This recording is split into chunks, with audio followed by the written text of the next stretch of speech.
ঘটনা, তারপরে supreme court রায় হয়েছে বাবরি মসজিদ, যেমন আমরা রাম মন্দিরের জন্য রায় হয়েছে, বাবরি মসজিদের জন্য আলাদা জায়গা দেওয়া হয়েছে, সেখানে মসজিদ তৈরি হয়েছে।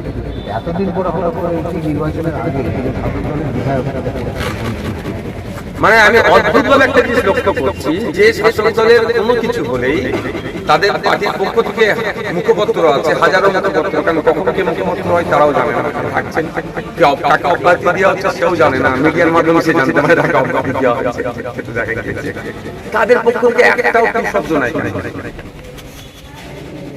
সারা আমরা যারা বিরোধী আছে বা সাধারণ মানুষ সোশ্যাল মিডিয়াতে লেখালেখি পক্ষে বিপক্ষে অনেক লেখালেখি প্রত্যেকের রাইটারের সমস্যা, কিন্তু শাসক দলের পক্ষ থেকে না টুইট, না মুখপাত্রের বক্তব্য, না তাদের আপনার অফিসিয়াল পেজগুলো যেগুলো আছে সোশ্যাল মিডিয়াতে বা তাদের ওয়েবসাইটে একটা শব্দ প্রয়োগ করছে। এর মধ্যে কি রহস্য অনুভূত হচ্ছে আমার কাছে। আমরা জানতে চাই শাসক দল তার অবস্থান কি আছে। ফুলপুরা শরীফের যারা মির্জাদা রয়েছেন, আপনারা রয়েছেন, আপনার পরিবার, আব্বাস সিদ্দিক, তিনিও ধর্মজীবী, তাদেরকে ইনভাইট করার কথা বলা হতো, বিশেষ করে আব্বাস সিদ্দিক, আপনি কি যাবেন? দেখুন, আমি আব্বাস সিদ্দিকের সাথে যাবেন না যাবেন সেটা আমি ডিসাইড করে দেওয়ার নয়। তিনি আমার থেকে বয়স অনেক বড়, তিনি আমার বড় ভাইজান, সাথে সাথে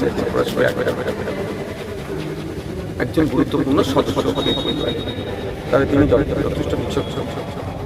তিনি তার তিনি হয়তো কিছু সেই শক্তি বলুন বা কিছু অবজারভেশন বলুন আগামীর কথা বুঝতে পারেন। সুতরাং তিনি যাবেন কি যাবেন না সেটা আমি ডিসাইড করতে পারি। আর প্রোগ্রাম কোথায় আছে না আছে আমি বলতে পারি যে তার প্রোগ্রাম মোটামুটি 1 বছর আগে ফিক্স হয়ে যায়। আগামী 1 বছর তিনি কোথায় কোথায় যাবেন, সেক্ষেত্রে তিনি ডিসাইড করবেন। আজকাল থাকলে আপনার সাথে কথা বলে নিতাম, কিন্তু এই মুহূর্তে কারে ধর্মীয় অনুষ্ঠান করতে তিনি